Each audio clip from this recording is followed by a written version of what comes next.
Leaving your house to discover an anthill on your doorstep is not exactly an ideal situation.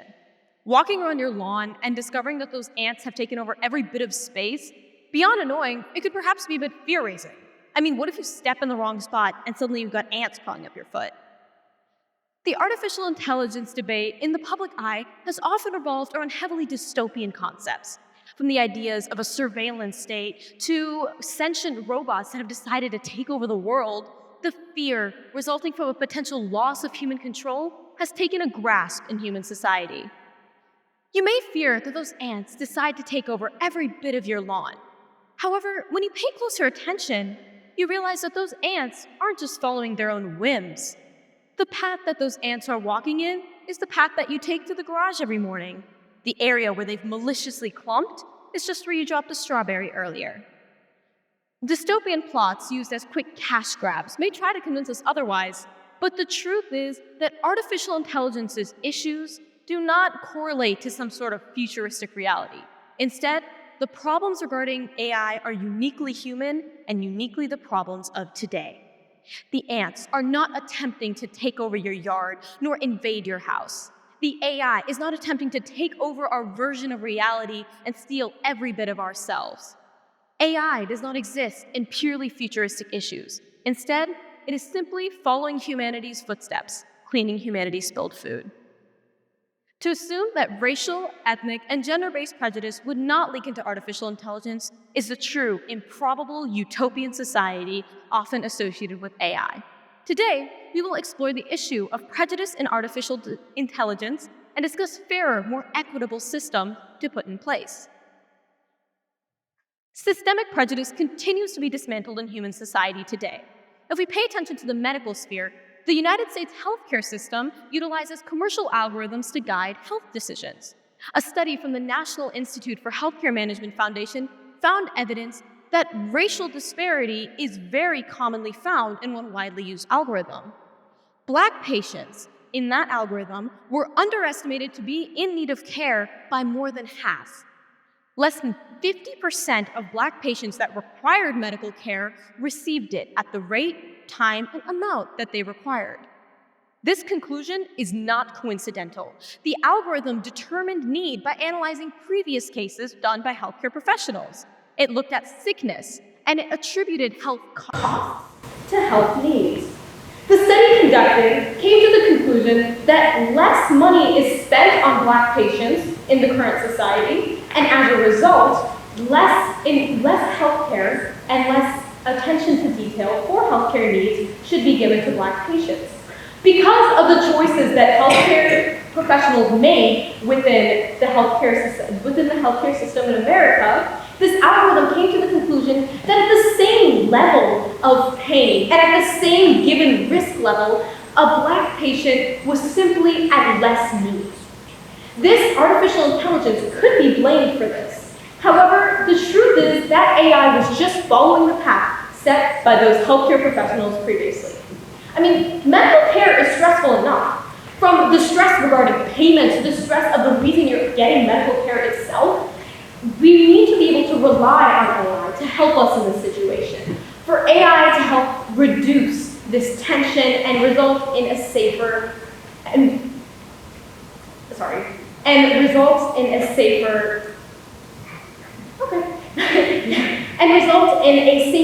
less tense environment. But the truth is, if we pay attention to the way that artificial intelligence replicates human society, think about the maternal mortality crisis in the United States.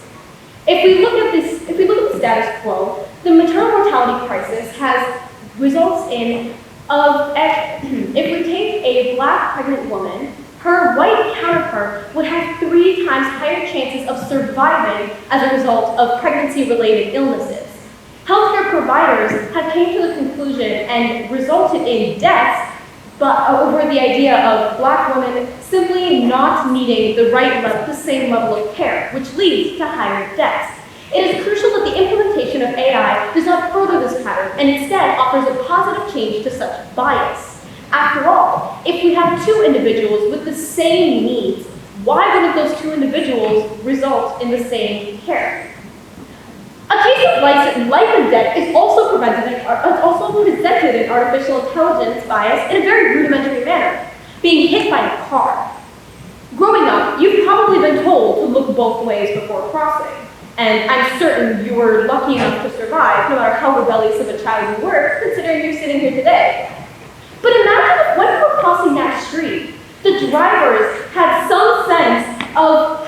glasses on, special glasses, which were not able to determine that you were on the street. A Georgia Tech study recently determined that people of darker skin tones are more likely to be hit by driverless cars because the car's AI object detection systems did not work as well to detect individuals of darker skin tones.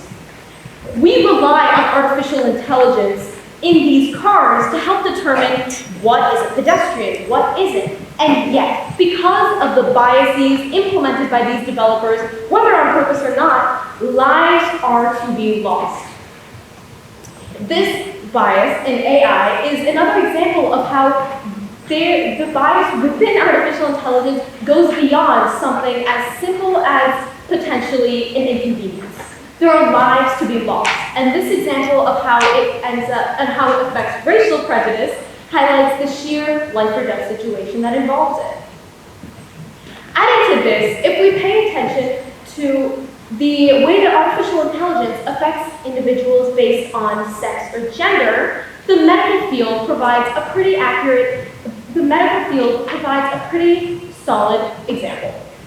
Beyond racial prejudice, medical algorithms have been increasingly influenced by gender-based bias in terms of direct diagnoses. This artificial intelligence has brought significant changes to the way in which healthcare comes to conclusions concerning diagnosis, particularly concerning the interpretation of medical illnesses. AI systems can not only interpret these images, but come to conclusions. And by employing computer-based diagnoses, or CAD techniques, they can come to conclusions about someone's specific illness. A Stanford study, however, concluded in 2020 that when men's x-rays were predominantly uploaded into the CAD system for analysis, the accuracy of women's diagnosis was much lower. Although technically, this issue changes on a healthcare system and healthcare facility by facility basis. As all healthcare facilities don't share the same system, this issue continues to lie in algorithm, as the certification guidelines for any CAD system does not require gender nor sex as important demographic variables for describing the sample population. So there are quite literally no barriers to a healthcare facility simply not adding enough scans for a male body and female body for an accurate, non-biased diagnosis. Female medical data is already underrepresented with human healthcare workers. Incorrect diagnoses already plague female patients as they cause results from misinterpretation to preventable deaths. Similarly, the utilization of biased AI rebirths these previous healthcare problems, when instead it should be solving it. If we pretend artificial intelligence is exclusively solving the issue, we risk poor distribution of positive development. To push one small segment of society forward, while we don't pay attention to another segment of society being held stagnant or being pushed back, is a risk that we should all fear because it results in a society not furthered by AI, but treated the same as society today. And what is the purpose of technological development if it holds people back? Adding to this example of gender-based prejudice, from IBM Watson to Pyrometrics, the implementation of artificial intelligence in the hiring industry is a rapidly growing market. As utopian as the idea of algorithmic hiring may seem, gender-based prejudice remains inescapable. Amazon, for example, prides itself on the idea of automation. From product recommendations to manufacturing within Amazon itself, the idea of AI in hiring is inevitable for Amazon. Despite the appealing nature of such an algorithm, however, an internal analysis for such AI came to the conclusion that when hiring engineers, as a specific example, the algorithm built inherent bias against women. The algorithm paid attention to the fact that male engineers had dominated the industry and started demonizing the word woman in people's resumes. Today, this type of bias would already guarantee an HR visit, maybe even worse. And yet, we have AI systems that are able to perpetuate this kind of instance, which we would not allow a human being to have, and yet, we don't do anything about it, and instead, we view AI as something revolutionary. We need to pay attention to just how revolutionary something like this could be if it is implementing a bias technique that is not helping any specific individual. Similar to the car's object detection systems, we could consider an alternative method to tell people to use specific verbiage that never alludes to the gender, such as if we told the people crossing the street, hey, just look both ways a bunch of times. However, that would force conformity to an algorithm, and don't we consider that the most evil epitome of the worst thing AI could make us, non-unique? Biased hiring practices harm the financial security of women interacting with it, and it alters the stability and security of a woman's livelihood, simply because the AI determines them as women. This type of gender-based prejudice should not make it into the 21st century, and yet it is making it under the guise as development.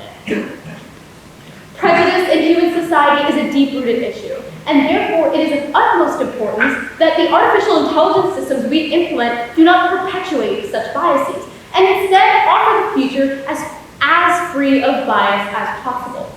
Then the question remains, what can we do? Do we just sit like this? Do we just let the future continue like this? How can we continue? Why don't we just stay trapped in our ways? Although these examples highlight the way AI might be detrimental, it's important to pay attention to what we can do. Increased database diversity and the concept of counterfactual fairness are some great examples of changes. Increased database diversity, or the method of making sure that algorithms have adequate data for bias-free results, would result in accurate results, as it would create an algorithmically accurate greater than human database, or perception of the world. We can trust these AI systems to know the full context surrounding a decision. And if we remove any form of bias by adding just so much information about a person or their situation, we can guarantee to the highest degree possible before perfection, as technology cannot be fully entrusted in perfection, that we can have AI that understands the whole world and results in situations that have correct answers. After all, correct representation in algorithms is the best way to get correct representation in adults. On a more technical level, the concept of counterfactual fairness also exemplifies this. Counterfactual fairness is this idea of an algorithm cross-checking if a specific result from the algorithm would exist without specific traits. For example, in those hiring practices, if counterfactual fairness was implemented, that technology could ask itself, hey, am I giving this person a different result just because of a non-merit-based demographic, such as them being a woman? The algorithm determines this, and it can result in AI that fixes itself, therefore removing human needs to fix problems like this. We already consider AI to be something that should be able to fix itself, so by implementing counterfactual fairness, we can be certain that this implementation means humans can go as hands-off as possible and ensure positive results.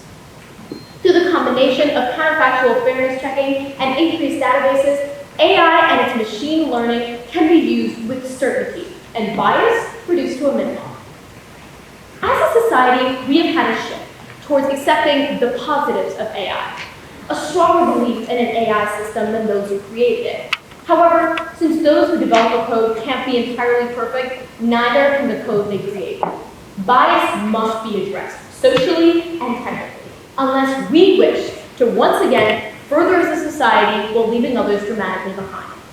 While AI has the potential to revolutionize and change the way that we deal with the world, we deal with hiring, we deal with driving, it is essential that we ensure that its decision-making processes remain fair, that it exists without bias and without issues, that it doesn't follow the footpath of humanity's issues, and instead we can ensure that it offers us all an equitable experience in society, beneficial to everyone, rather than just a select few.